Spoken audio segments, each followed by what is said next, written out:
Hello, ladies and gentlemen, and welcome to the Savage Wrestling Podcast presents WCW Monday Nights. And episode 2 is all about Halloween Havoc 1997. The show took place 28 years ago to the day, October 26th, 1997. I'm super excited for this show. It's got one of my all-time favorite professional wrestling matches of all time on it. And let's be honest, guys, in 1997, WCW was on fire. We are smack dab in the middle of their 83-week streak of beating the WWF in the ratings war, and the NWO is running roughshod on WCW. However, in just 2 months, WCW will have one of their biggest pay-per-views ever in Starrcade 1997. Now, we will be covering that show once we get to that date in the timeline. But I do highly recommend if you don't have, well, I can't really say Peacock right now because the archives are going to disappear at the end of the year. But if you have not seen this show while the archives are still on Peacock, or maybe it's on the WCW Vault on YouTube, go check out this show. Especially just for, on paper, this looks like one of the better WCW pay-per-views. You got Hollywood Hulk Hogan and Roddy Piper in a steel cage for the main event. Diamond Dallas Page and Macho Man Randy Savage in what they called a sudden death match. If you pay attention to the timeline, this is the last match of the 3 that they had in 1997. Both men are 1 match apiece. And this was also the feud of 1997. And I'm only saying that this is the feud of 1997 because it took place for a bulk of 1997, not like a few months like Bret Hart and Shawn Michaels. However, as good as that rivalry was and as real life as it got, that is not what this pay-per-view, that to me, it will always be DDP and Macho Man. They put on the best they put on the best matches, hands down. And we didn't have anything like the Montreal Screwjob happen, so there's that. However, those 2 matches in particular are not what this pay-per-view is known for. It's known for the classic between Eddie Guerrero, who was the then Cruiserweight Champion, taking on a now WWE Hall of Famer, Rey Mysterio, in a mask versus title match. But enough of me spoiling the show for you guys. Let's go ahead and talk about it. As I stated before, this took place October 26th, 1997. I would turn 2 the next day. The show opens with something that pretty much, if you're watching this in a bubble, it will help you figure out what's going on throughout the whole entire pay-per-view, especially if you don't have a lot of time to watch wrestling to get like all the backstory and everything. The opening package is pretty good for telling you what you're going through, how we got to what you're about to see.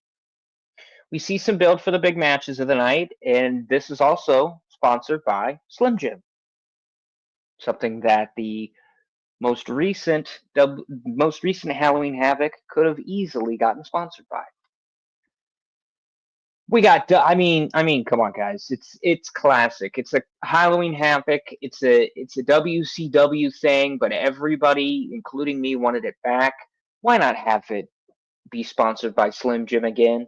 Have the have the um have the corners be kind of like a Slim Jim wrapper. You know what I'm saying?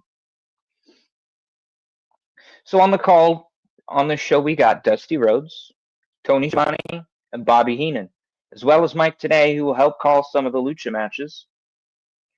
And I have to say, seeing the Dream and Bobby the Brain on commentary, it really makes you miss those kind of individuals because man, they have the knowledge. Um, honestly, this is WCW at its absolute best. Things are going to continue in 1998, but once we hit 1999, that's when things start to take a little bit of a downturn. Um, Dusty's perspective on if Hulk Hogan wins the steel cage match, it could mean certain doom for WCW. And lastly, it was an absolute packed house. Uh, 12,457 people attended this show. Now, let's talk about the matches. Match number 1, Yuji Nagata versus Ultimo Dragon. Also, if you guys are wondering, just for shits and giggles, just for shits and giggles,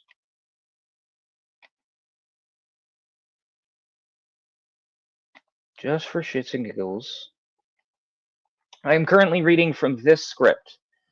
This is technically not even a script. These are my notes from 2018, 2019, when I had my old podcast, the Bakery Podcast, and I was asked to watch the show. So this is what I will be using. If you want to see my notes, I can easily share it with you. Or if you don't, then oh well, because you're just gonna have to look at this.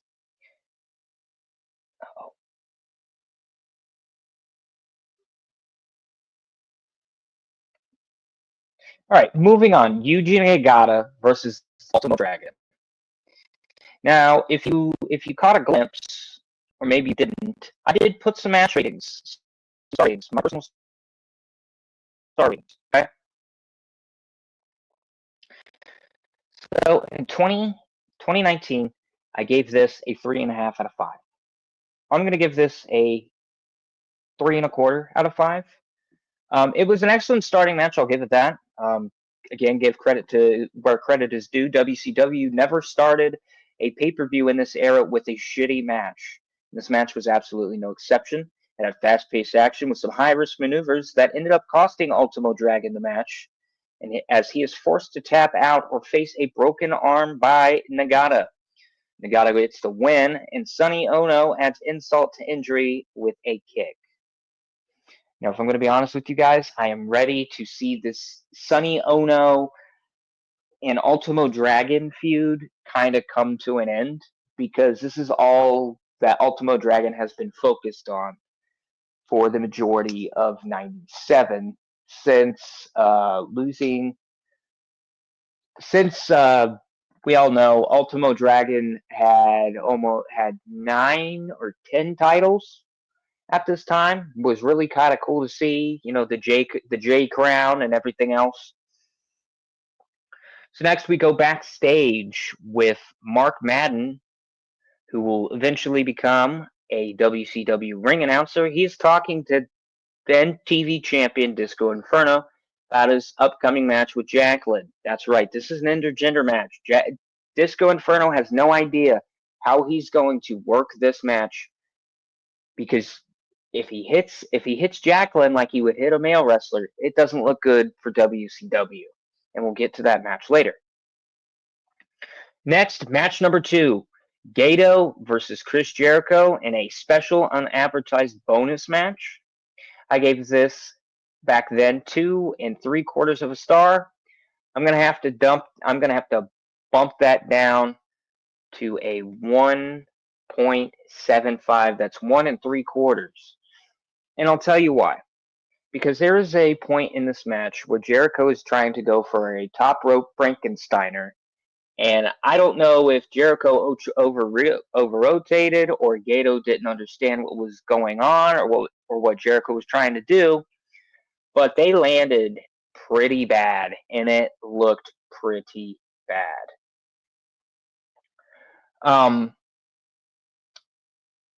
Another sign, I mean, honestly, I wonder what people in the arena were thinking when they heard that this was a special bonus match. You rarely get those anymore. Again, remember, I'm typing this in 2018 version of wrestling. We get a lot of wrestling a week now, so special bonus matches not being a thing, they're most likely a thing. Again, not my favorite Jericho match of this era either, and not really a fan of Gato because I haven't really seen a whole lot of his work, but from what I saw here, didn't really make me a fan. I must say, though, that Jericho is the GOAT, despite whether I liked his stuff in AEW or not. He is still one of the GOATs. One of the greatest to ever do it. And when it comes to staying relevant in the wrestling business, I mean, he's the GOAT there. Jericho wins with the Lion Tamer submission. So yeah. Next, we go backstage. Gene Okerlund is talking to Deborah McMichael about her mystery opponent for her husband. Spoiler alert, it's Alex Wright. Mongo then comes from the back, cuts a decent promo telling Deborah, "Give me them credit cards. Give me my diamond wedding ring and my Super Bowl ring." Gene Okerlund popped me with this line. He said, "This definitely sounds like something that should be settled on in a court of law." So next match is one of my absolute favorites. And shout out to IDMB for having some of these photos. Because the next match needs no introduction whatsoever. It's Rey Mysterio putting his mask on the line in a mask versus title match against the then Cruiserweight Champion Eddie Guerrero. Now, back then, I gave this match a 10 out of 5. I was really heavily smoking weed, but this is a 5 out of 5 star match to me. There's nothing wrong with this match, and you cannot call yourself a professional wrestling fan if you have not seen this match at least once and had one good thing to say about it. I mean, this match was perfect, and I'm not just saying that. The greatness of Eddie and Rey, honestly, sometimes goes without praise, and it's baffling. Unless you're like a Mercedes Moné or a Dominic Mysterio, you don't really get to hear Eddie's name thrown around a whole lot. I grew up watching Eddie Guerrero. I love his matches and everything. Rarely get to hear that stuff anymore. I mean, with the Luchadors, it goes without saying. I mean, Rey Mysterio single-handedly in the late 90s, and still sometimes to today. I mean, you see this, and it's so funny now that you look back at it. Back then, Rey Mysterio was putting Lucha Libre. I mean, all the luchas were putting Lucha Libre on the map, but Rey Mysterio was the one guy that had big time success in a major U.S. promotion. And now it's funny, 28 years later, Dominic Mysterio is currently the AAA Mega Campeon, and he is, he's not the only lucha that is keeping Lucha Libre on the map. I mean, you've got Penta, you've got Rey Fénix, you've got Dominic, you've got Vikingo. I mean, the list goes on and on, folks. But anyways, the springboard DDT at 35 minutes 45 seconds. If you're watching on Peacock or YouTube, so picture perfect. And I'm going to be honest with you guys. When I do watch wrestling or do research for the show, I'm usually doing something else on top of that, but not during this match. You see, there's always that one match that happens every so often that's just so good. That is just that damn good. I'm talking an AJ Styles versus Shinsuke Nakamura at Wrestle Kingdom 10. The trilogy with Okada and Omega, Undertaker and Shawn, stuff like that. And I'm putting Eddie versus Rey right up there in that discussion because it's just that good. Go enjoy this match, and if you only watch one match from the show, let it be Rey Mysterio versus Eddie Guerrero in a mask versus title. Now, I forgot to mention this in the notes, and thank you, Wrestling Bios, for putting this in his Halloween Havoc discussion. Originally, Rey Mysterio was supposed to lose his mask here, but Eddie Guerrero went to Eric Bischoff and said, no, let's let him keep the mask. I'll lose the title. What a great decision. Great match. I can't talk enough about it. Well, yeah, we're going to go to IMDb here, and we're going to look at some of these pictures. As you can see, there's Rey and Eddie. Another one of Rey and Eddie. There's Miss Jackie and Disco. And then you got the steel cage with Piper and Hogan. You got the Halloween Havoc set in the background. This is DDP and Macho Man. And wait till you guys see what Macho Man is wearing for this DDP match. Holy shit. Another ad. And then there's a pay-per-view poster.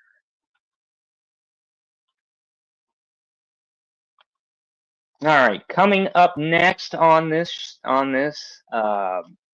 show here, we have a doozy.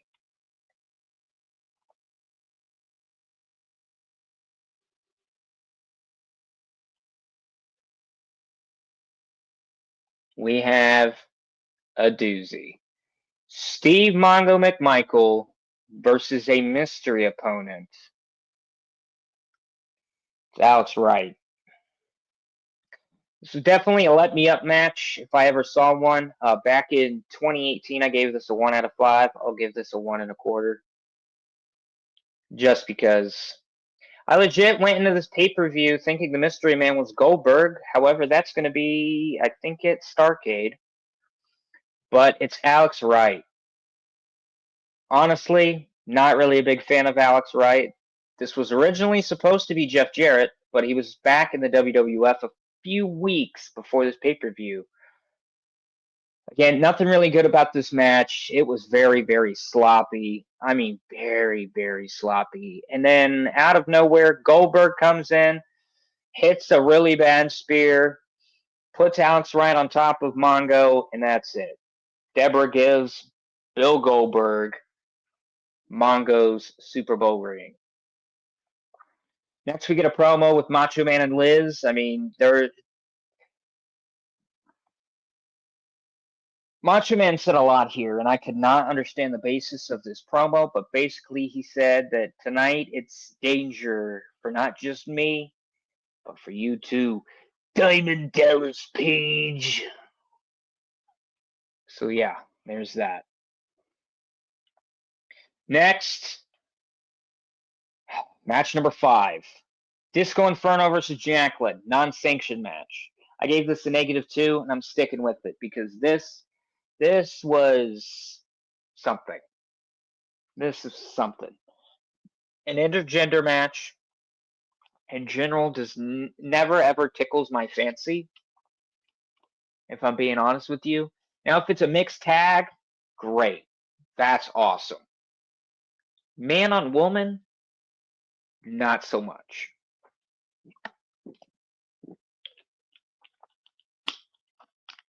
It's just one. Disco Inferno. He doesn't know what to do. He can't hit Jackie basically, and he's just running away. Does a couple of like hip tosses and everything else underneath the sun. And as I speak to you now, I actually have this match on my television in the background. So, not really a big fan of whatever this was supposed to be.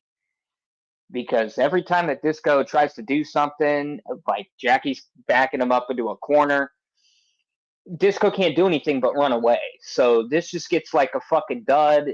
I mean, the crowd was kind of into it just to see Disco run away like a pussy. Because I just don't, I don't think anybody like Disco.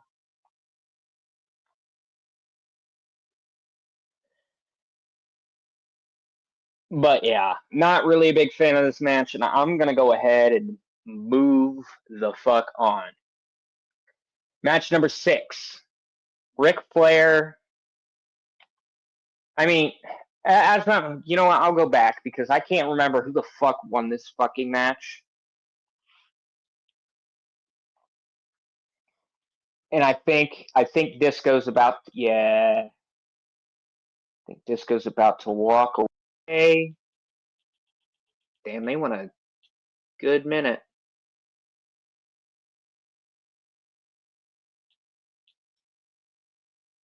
Well, Miss Jackie wins. I don't know if that means that she's the new TV champion or what the fuck that entails. Not really a big fan of that match. Moving on, we get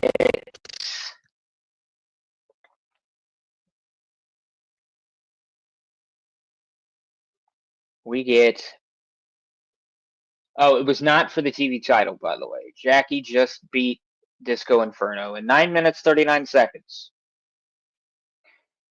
Next match is for the WCW United States Championship, one of my favorite belt designs in this era. Curt Hennig and Ric Flair. Now, the story behind this match, ladies and gentlemen, is Arn Anderson retired back in August. No, back in August, and gave Curt Hennig his spot. Honestly, gonna be honest with you, I gave this match a two and a half. I'm gonna have to give it a 2-star because I am not really the world's biggest Ric Flair fan. It's just not really my cup of tea. Just two guys from yesteryear in this era going at it. It is what it is. Ric Flair gets a DQ as he punches referee Randy Anderson. And I think the NWO come out to fucking say, here come the referees here.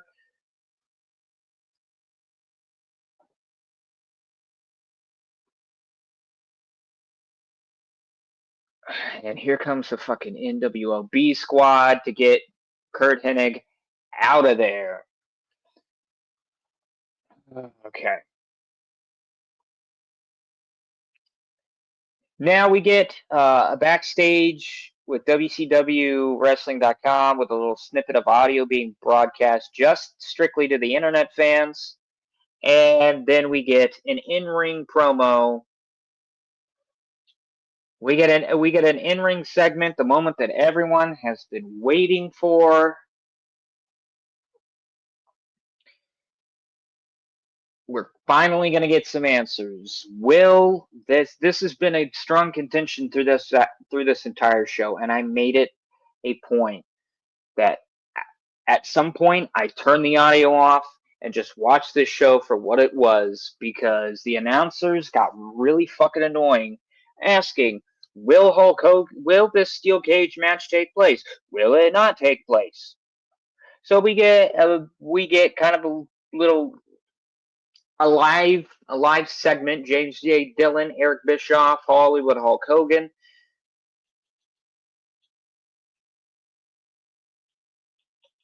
Bischoff tells James J. Dillon that he basically has no authority, and if Sting shows up tonight, the NWO wants control of Nitro. Hold on, I am trying to. Let me see here. Okay, so the deal is that if Sting shows up tonight at Halloween Havoc, the NWO wants Nitro. So we're already starting to see little seeds planted for Thunder. Next, match number 7, Lex Luger versus Scott Hall with special guest referee Larry Zbyszko. I gave this match originally 3.25 stars. I'm going to have to up it to 3.5. Because this match told a really good story, and I'm a sucker for really good story. And the story is Scott Hall versus Larry Zbyszko. Larry Zbyszko has been shit-talking the NWO for a better part of a year. And the NWO, in their schizophrenic state of mind, and they should be, has had enough of Zbyszko talking shit, especially Scott Hall. So we get this match here. It's a slow-paced match, but it definitely told a story. Scott Hall picks up the win, but wait, there was interference from Six. Six came out here.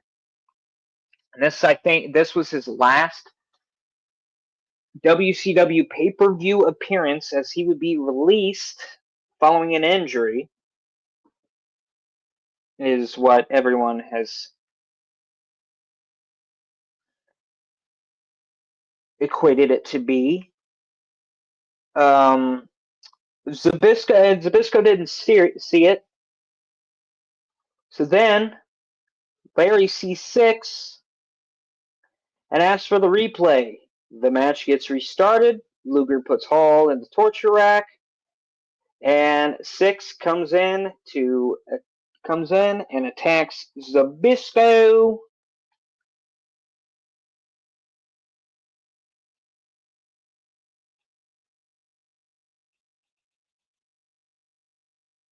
I mean, a lot of rest holds, guys. I mean, you get what you're asking for.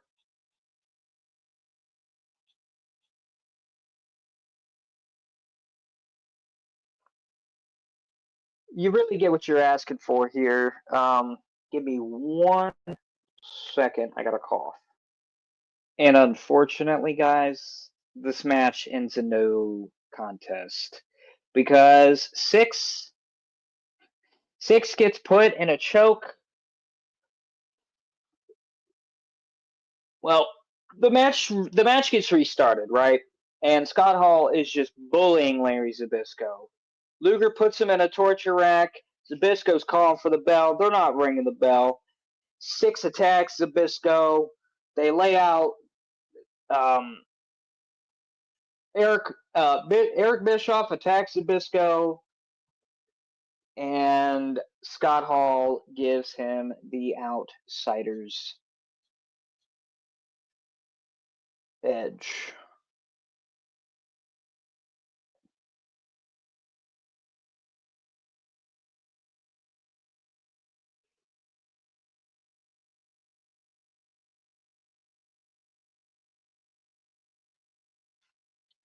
All right, next match. Match number 8, Diamond Dallas Page versus the Macho Man Randy Savage in a sudden death match.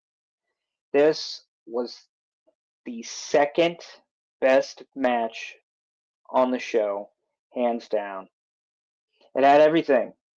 Liz looking all the way live. Tables. Anything you're looking for. These men put their bodies on the line. Now, before I talk about this match, I want you guys to look at what the Macho Man is wearing here. Look at that, is so fucking visually appealing. It's a black and green jacket, black and green pants with the electric all over the place, white and black and white NWO stuff. I mean, damn, son. You can't go wrong with that, can you? Can't go wrong with that. Anyways, back to the match. I just wanted to show you guys that real quick. This was my second favorite match. DDP comes out here with taped ribs. You already know that that's going to be a target for the Macho Man. He ain't no pushover. I watched this match, honestly, without any commentary because it needs to be watched without it. Yeah, commentary can be nice sometimes to tell the story of a match or as background noise, but it was really nice to watch a match with no commentary for once. And I can only do that with a certain number of matches. Hulk Hogan versus The Rock at WrestleMania 18. Diamond Dallas Page versus Macho Man. Shawn Michaels versus The Undertaker at WrestleMania 26. Streak versus Career. Shawn Michaels Undertaker at WrestleMania 25. I mean, there are just certain matches that you don't even need to watch with commentary, and you just let yourself feel for just a moment, and it's just the greatest. It's the greatest experience, and I highly recommend it for everybody. These two men pulled out all the stops, busting up all the styrofoam gravestones, brawling all over the arena. And I also forgot to I did mention already, but I had it in my notes here at this point, that the Slim Jim Rapper, the Slim Jim the ring posts look like Slim Jim Rappers. So there's that. Liz hitting the ref with a glass tray was something that I did not see coming. That was absolutely crazy. Choking DDP. Liz starts to choke DDP when Kimberly comes out to to prevent this interference from taking place here.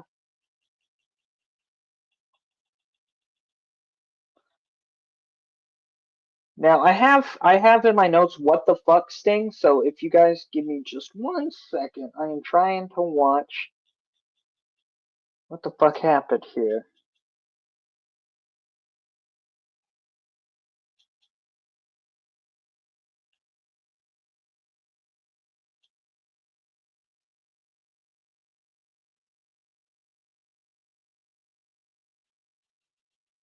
Ah, okay.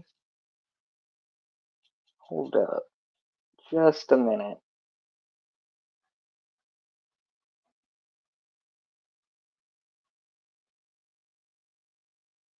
Oh, it's a faux Sting. Boo. Fake Sting comes out and hits DDP right in the ribs.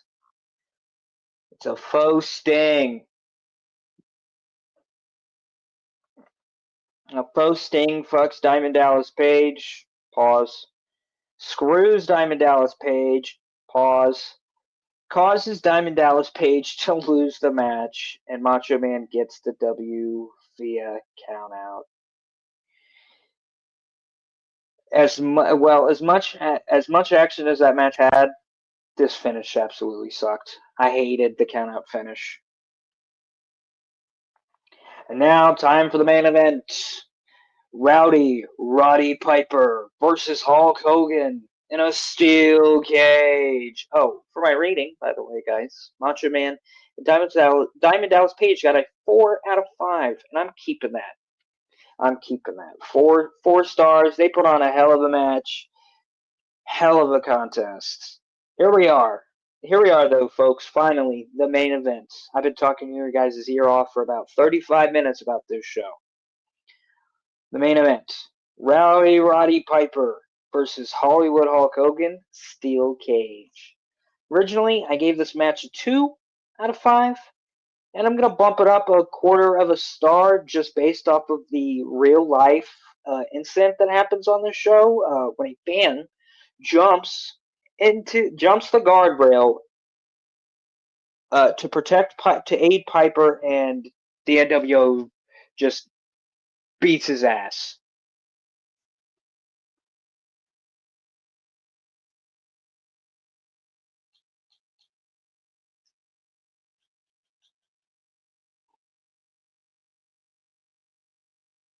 Yeah, yeah. So I'm literally at the point right now here. Let me go ahead and put on this little spot right here.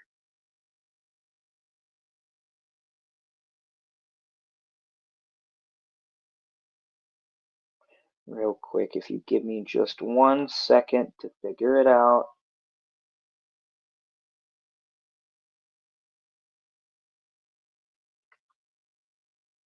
It's right here.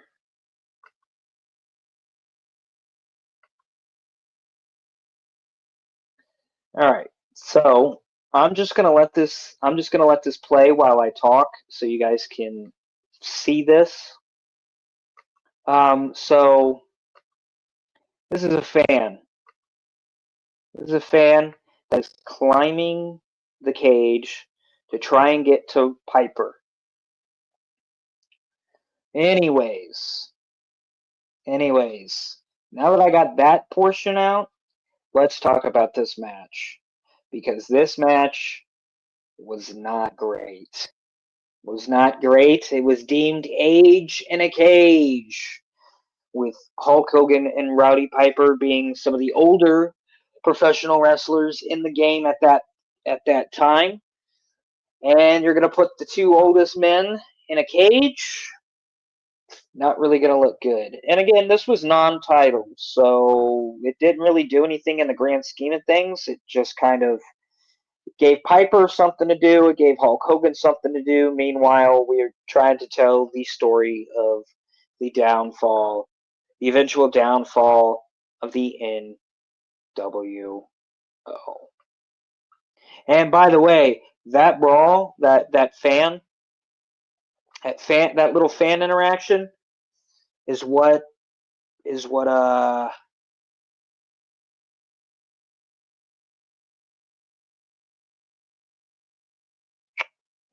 ends the show. But Piper does, however, defeat Hollywood Hogan in a steel cage match, and that's where all of this ass beatery took place. Sorry, I'm still focused on here. We're gonna pause that. I want to share this image real quick. This is what people saw as kind of the last portion of Halloween Havoc. This is what people saw, folks. That is Rowdy Piper handcuffed to a cage, and he is just disheveled, beaten down, bruised. Just not good. Not good. So yeah, ladies and gentlemen, it's time for my grade. What do I personally give Halloween Havoc 1997? Now, compared to the previous two in 1995 and 96, this was a stark contrast and was way better. I give Halloween Havoc 1997 a solid B+.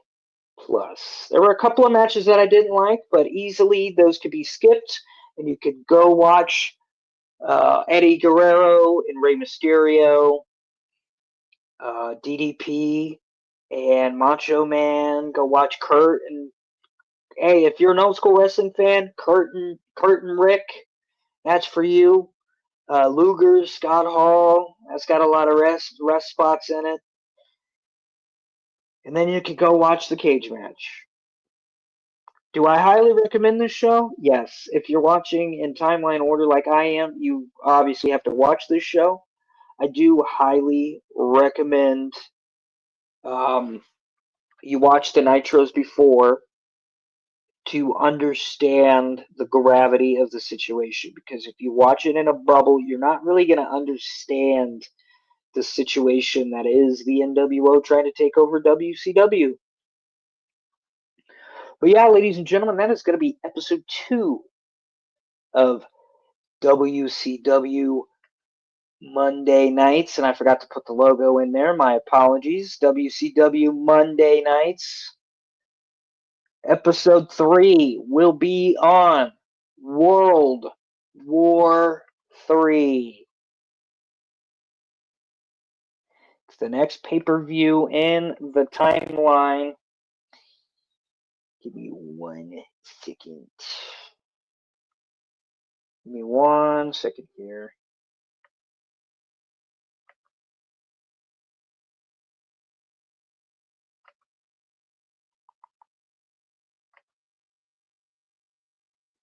It will be World War III. Now, I do believe, if I remember correctly, I wish I could zoom into that. Oh, I can. 60 Warriors, 3 rings, 1 survivor. Winner gets a title shot, an eventual title shot, if I do remember correctly. And the title shot usually doesn't take place until around Super Brawl, if I remember correctly. But yeah, that'll be the next episode, episode 3. But if you like what I'm doing, if you have some advice for me on how to do some transitions a little better, please let me know. Until next time, and until World War III, which, by the way, ladies and gentlemen, that show took place. Give me 1 second. World War III took place on November 23rd, so around Thanksgiving. It had 17,128 fans, a big jump from Halloween Havoc. But that's going to be it for me. Like, comment, and subscribe. We also do a live show every Friday. That might be changing here. That might actually be changing in the next coming months. So please keep an eye out for that. But until next time, peace.